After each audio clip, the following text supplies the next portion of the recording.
Hello everyone, I'm Arın Kalay.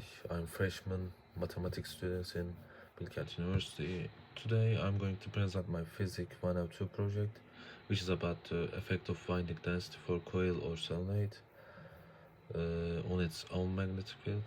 To show that, I will use three objects of same type but having different winding densities. Initially, what we expect to see is a linear correlation between winding density and measured magnetic field strength.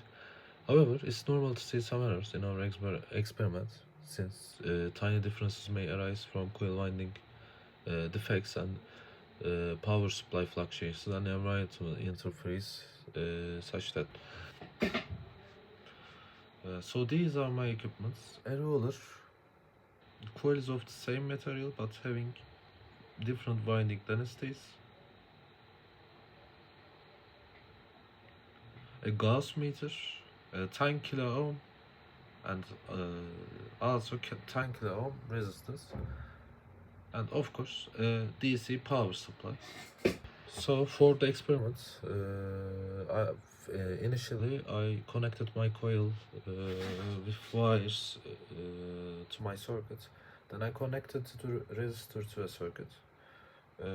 I regulated my power supply's voltage to 20 volts.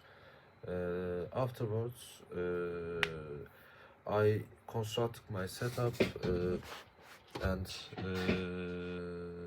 measured the magnetic field values for each coil individually using Gauss meter, and this is the picture of my process.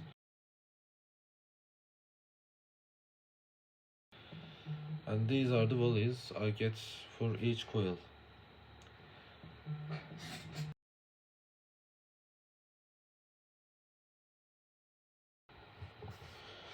The table shows how the winding density, which is the number of the turns per unit length, affects the magnetic field strength. As the winding density increases, also the magnetic field increases.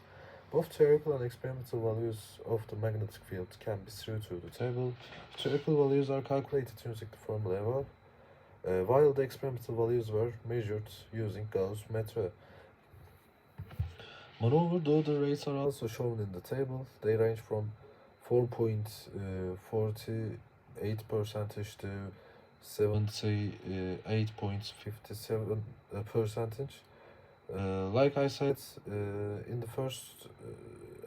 said initially, these differences could be due to environmental factors, power supply fluctuations, or measurements inaccuracy.